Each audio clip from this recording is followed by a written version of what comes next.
और सत्ता में बात संसद और संसदीय गरिमा की। हमारा देश पुराने संसद भवन से नए संसद भवन में प्रवेश करने वाला है। आज पुराने संसद भवन में संसदीय कार्यवाही का आखिरी दिन था। पुराने संसद भवन का 96 वर्षों का इतिहास रहा है।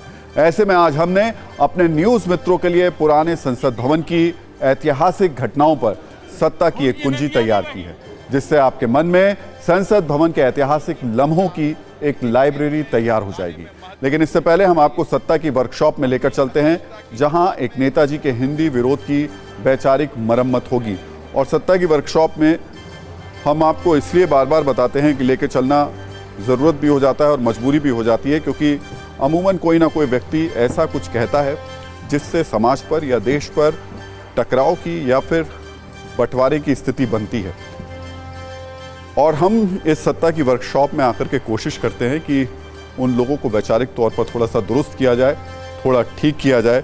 और ठीक करने के लिए हम बार बार आपको दिखाते हैं, पेचकस है, ये हथौड़ा हमारे हाथ में है। लेकिन फिर से मैं बार बार याद दिला दूँ आपको कि ये तमाम चीज़ें जो मेरे हाथ में हैं ये प्रतीकात्मक तौर पर हैं।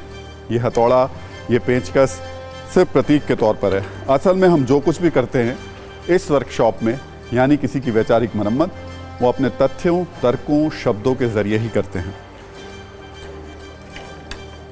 तो वैसे तो दक्षिण भारत के कुछ नेताओं की राजनीति हिंदी विरोध पर ही आई है। तमिलनाडु, कर्नाटक और केरल में स्थानीय स्तर पर जनता की भावनाओं को भड़काकर सत्ता हासिल करने का ये पुराना और घिसा पिटा हथियार है। इसमें कोई नई बात नहीं है। लेकिन हिंदी विरोध के चक्कर में दक्षिण भारत के कुछ नेता ऐसी हरकतों पर उतर आते हैं जो मर्यादा और नैतिकता के अनुरूप नहीं है। हिंदी विरोध की एक घटना कल दिल्ली में हुई जो बेहद आपत्तिजनक है। डीएमके के एक सांसद, राज्यसभा सांसद हैं त्रिची शिवा, डीएमके की तरफ से 5 बार ये सांसद रहे हैं। सांसद त्रिची शिवा 69 वर्ष के हैं, यानी उन्हें राजनीति का काफ़ी लंबा अनुभव है। संसद के विशेष सत्र से पहले रविवार को सरकार ने एक सर्वदलीय बैठक बुलाई। डीएमके की तरफ से सांसद त्रिची शिवा इसमें शामिल हुए। रक्षा मंत्री राजनाथ सिंह बैठक की अध्यक्षता कर रहे थे।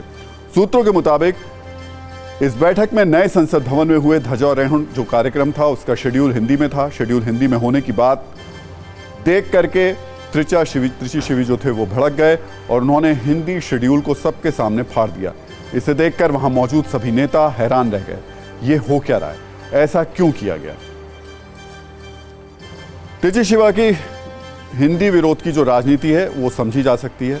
आजकल डीएमके के अंदर सनातन और हिंदी विरोध का वैचारिक वायरस तेजी से फैल रहा है।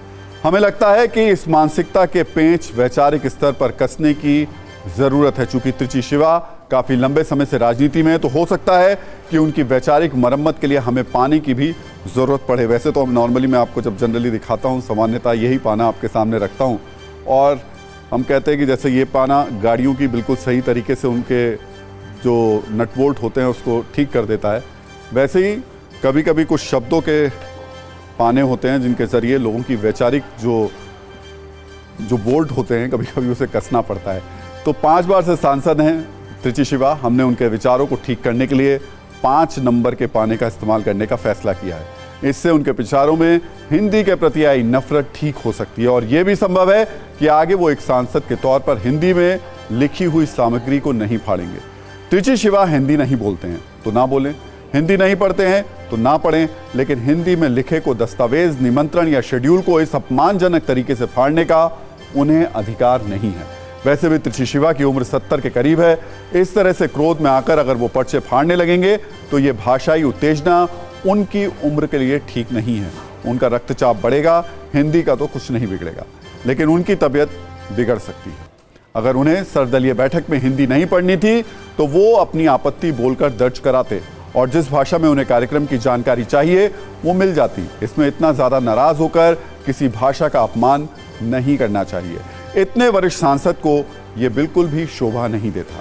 भाषाई समानता का मुद्दा उठाने वालों को ही दूसरी भाषाओं का उचित सम्मान भी हमेशा करना चाहिए। वैसे हम आपको बता दें कि कल सर्वदलीय बैठक में हिंदी विरोध के लिए जो पर्चा फाड़ घटना हुई उसका कनेक्शन 14 सितंबर के हिंदी दिवस से भी है। दरअसल गृह मंत्री अमित शाह ने हिंदी दिवस के मौके पर शुभकामनाएं देते हुए कहा था कि दुनिया के सबसे बड़े लोकतंत्र भारत की भाषाओं की विविधता को एक सूत्र में पिरोने का नाम हिंदी है। डीएमके नेता और सनातन विरोध के नए दक्षिण भारतीय चेहरे उदयनिधि स्टालिन ने इसकी आलोचना की थी। उन्होंने अमित शाह पर हिंदी थोपने का आरोप लगाया था।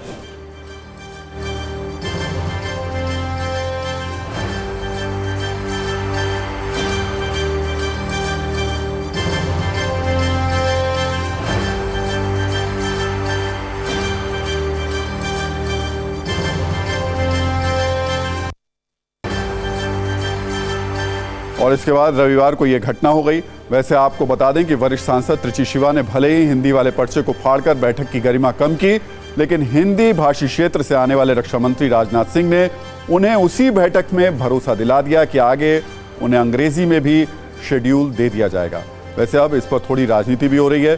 बीजेपी डीएमके पर हमला कर रही है और इंडिया गठबंधन को घेर रही है।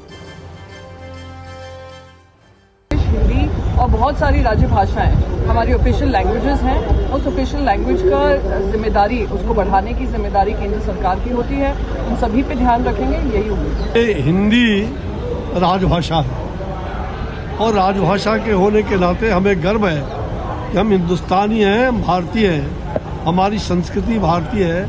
ये थोपने की बात नहीं है। हम सभी भाषाओं का, हमारे जितनी भाषाएं देश में बोली जाती हैं, हम बोली और भाषाओं का सबको प्रेम करते हैं। अलग भाषा अलग देश, फिर भी अपना एक देश। ये अलोकतांत्रिक है, हिंदी राजभाषा के रूप में है। तो सांसद त्रिची शिवा जिस डीएमके से आते हैं, उस पार्टी की राजनीति का आधार ही हिंदी विरोध है। डीएमके के सबसे बड़े नेता और तमिलनाडु के पूर्व सीएम करुणानिधि ने अपने राजनीतिक और सामाजिक जीवन की शुरुआत ही हिंदी के विरोध से की थी। 14 वर्ष की उम्र में वो हिंदी विरोधी आंदोलन से जुड़े। उन्होंने स्थानीय स्तर पर हाथ से लिखकर तमिल भाषा में मानवर निशान नाम का समाचार पत्र निकालना शुरू किया, जिसके बाद वो हिंदी विरोधी लगातार बनते चले गए। हिंदी विरोध की उनकी इसी विरासत को उनके बेटे एमके स्टालिन और पोते उदयनिधि स्टालिन आगे बढ़ा रहे हैं। तो जाहिर है त्रिची शिवा जैसे सांसद पार्टी में बड़े नेताओं के करीबी दिखने के लिए हिंदी विरोध पर ऐसी हरकतें कर सकते हैं। वैसे हिंदी के विरोध में तत्पर रहने वाली डीएमके और उनकी सरकार ने पिछले साल अक्टूबर में राज्य विधानसभा में हिंदी के खिलाफ प्रस्ताव पारित किया था। तमिलनाडु के मुख्यमंत्री एमके स्टालिन ने खुद विधानसभा में हिंदी को थोपे जाने के खिलाफ प्रस्ताव पेश किया, जिसे विधानसभा में पास कर दिया गया। वैसे इस तरीके के तमाम हिंदी विरोधियों को रामधारी सिंह दिनकर की लिखी वो बात पढ़नी चाहिए जो भारत की भाषाई विविधता को, हिंदी के देशव्यापी सम्मान और स्वीकार्यता के कारणों की पड़ताल करती है।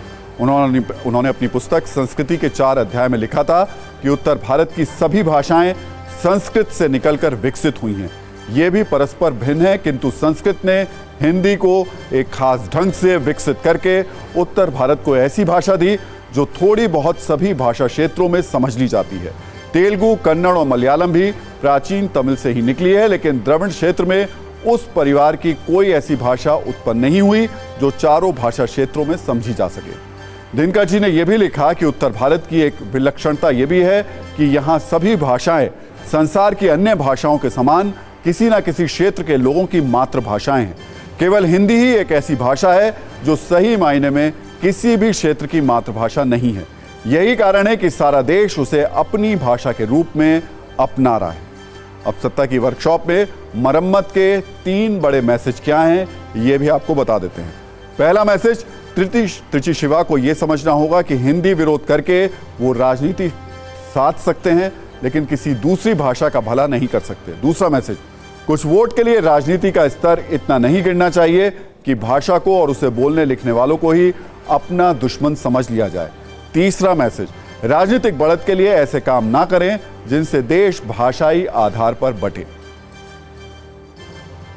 तो सत्ता की वर्कशॉप में आज हम एक बार फिर से डीएमके के नेताओं की तरफ बढ़े थे और लगातार पिछले कुछ दिनों से, खासतौर से सनातन हो या फिर भाषा की बात हो, तमिलनाडु से अमूमन वहाँ के नेताओं के ऐसे बयान बार बार आ रहे हैं, जिसकी वजह से हमें ना चाहते हुए भी उन्हें वर्कशॉप में लेकर जाना पड़ रहा है।